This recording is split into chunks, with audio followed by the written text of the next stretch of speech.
How many ways can you tell a story? In cleaning up my craft room, I found a brochure from a winter vacation in 1999 to Colorado. I think I'm going to use this brochure and create a story around it and see where that takes me. So, this is a journal experiment. Good morning. We're going to do a blast from the past. I don't know what persuaded me to do this, but I literally never know what persuades me to do most of the stuff I do. I said yesterday that I work much better with a plan. I get sidetracked, I get lazy, I get uninspired. Mainly, I get uninspired. And oh, by the way, I get uninspired, so therefore I do nothing. If I don't have a certain specific project, having the collage journal with the weekly planner gives me a project to do. Having my Midori Ichi gives me a project to do. But that doesn't keep me, that gives me something to document and something to do little tidbits in, but it doesn't keep me inspired. Having a prompt list and doing other prompt lists from other people helps tremendously. But I didn't feel like doing one of those right now. And I didn't know what I wanted to do. I might have gone back to making up another story or something. I don't know. So I'm cleaning my craft room and I'm painting on paper. And that's what I've been doing this whole week and trying to catch up in my Midori Ichi, which is a combination of Hobonichi and Midori. But because I'm doing a Hobonichi style in a Midori notebook. So I call it my Midori Ichi. If you didn't know what that was. Prince Philip died. 99. I guess he died today, Friday. They've been married more than 70 years. I don't want to go into anything political. Politics free zone here. Just to be that old is remarkable. And I know he'd been in poor health very recently. He'd been in the hospital. They didn't call me when he died, so I really don't know the ins and outs. But I hope Prince Harry gets to be included on the stuff. I would hate that he misses all that. Anyhow, that's neither here nor there. A little bit of a sidetrack tangent. Woo! We have rain coming in here. Or at least weather. I was like, what am I going to do? Well, I'm cleaning my craft room, and little by little, I'm working on piles every day. I found a brochure, and I don't even know where this came from. It was just on the top of one of the piles all of a sudden. From 1999, from Keystone, Colorado. This is a trip we took my husband's children, my stepchildren, to over Christmas. And we had Christmas in this lovely ski resort area, close to Breckenridge, on the west side of Denver.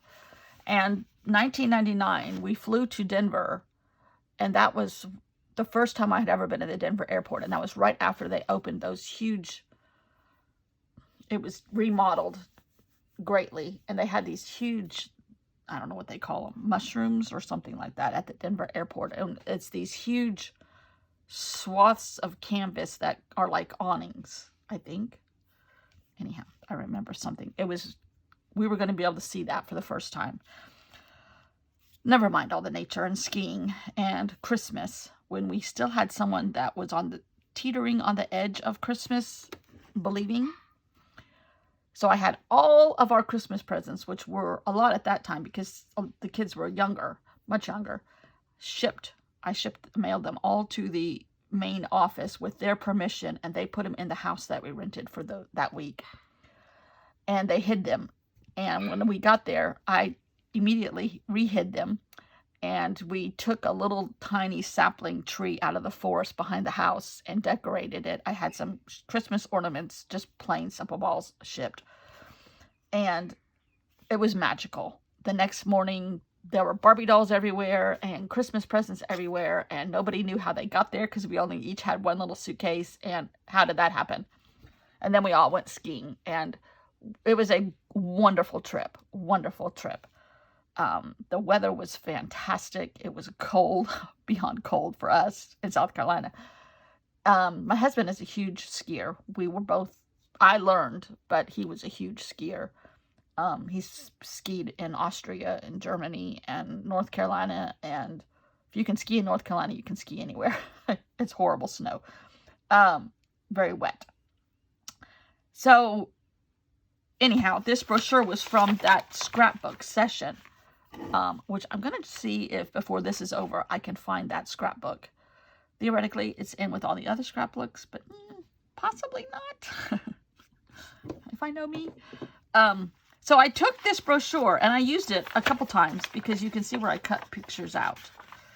And I painted over all the paraphernalia and the advertising for this whole area. And I'm going to make another journal. And I'm going to recount a story, I think, using the pictures that are here. And there's a couple quotes here that are pretty. The last time you saw mountain villages this charming was in a storybook or a snow globe. I think that's cool. And it was. It was beautiful. We'd skied every day. We'd come home. They had a bus system and you'd catch the bus. We did not stay in the village, but we were in a house that bordered the village. And you'd catch the bus at the bottom of the slopes and you'd get off at your appropriate stop, which was 5 minutes away, but you froze to death. It was so cold. And we skied. And I'm sure it's all different now. I can't remember if we skied this Outback. Well, I was interrupted by several phone calls and the dog and everything else. So I have pulled a bunch of paper that I've made this past week, and I've pulled some stamps that are geographical / travel / adventure type stamps, and I'm using this stamp for the first time, and it is playing havoc with the ink. I was trying to stamp, and or the stamp wouldn't go on that deli paper. Perhaps that's part of the problem too. But I'm trying to stamp this map and draw a map from South Carolina to Colorado, where we went, or where this family went. At this point, I'm still going back and forth. Am I going to recount our trip, or am I going to make up a different trip? I'm leaning towards making up a different trip because to me that would be more fun. I have a scrapbook of the trip we already did, and I'm going to try to get that down out of a closet shelf and show you that, which would be my very, very old style of documenting. So I'm trying to make some ephemera for this page, which is sort of just a map of leaving South Carolina, going to Colorado. And I have a plan, not a plan, but a topic for every day, such as trick skiing or gondola ride or night ice skating or what are some of the other ones I had picked out? Sweaters, beautiful winter sweaters, things like that. So this one, I'm trying to just establish the fact that this is an adventure to Colorado from South Carolina. There's a corner missing from that brochure because I used it for scrapbooking 21 years ago. So my husband's youngest would have been 10, I think. I think she's 31. No, she's 32. 11, 10. So they were like 10, 14, 16, 17, 17-ish, maybe 16-ish. I don't know. But this was really a fun trip. And I'm not sure where I'm going with this even now. I painted the brochure. I covered up all the blank spaces and or the advertising for the resort. And they did have a couple really cool like quotes in it, and I kind of kept those. And here I'm trying to draw the outline of the map because the stamp really didn't come through. And I do think it was because I tried to use it on deli paper. And I'm having the hardest time with my that black ink. My ink pads keep going dry. I need to get a re-inker instead of buying more of those ink pads because those ink pads are expensive. They're like $10. And I've got a tiny little plain stamp here. I can't find my acrylic blocks at the moment, so I'm using my fingers to hold on to this tiny little acrylic stamp that's an airplane and kind of make uh, diagram of arrows drawing from South Carolina to California, Colorado. How many times am I going to do that? And this is the paper that I've worked on this week, and I'm just tearing it and going to ink the edges. You know what? Does Tim Holtz make black ink? I'm really getting tired of StazOn ink drying out, and those Tim Holtz things don't dry out nearly as fast. My sister's texting me. She's tempting me with donuts from California. Anyhow, I need to figure out how I'm going to do this. I need to cover up the hole, which it currently is just covered up with a piece of trash from Tim Holtz that's brown. It's not going to stay, but I don't know what I'm going to do here yet. So I just kind of am stabilizing that corner. Basically, I don't know what I'm doing. It's a journal experiment. I may give it up. This came to me, like most of my ideas, in the middle of the night. Oh, my sister said Prince Philip was 2 months shy of his 100th birthday. Wow. I really, really, really am just having fun. And it's something to do while during this time of not being able to travel and running out of ideas for prompts and needing to feel inspired.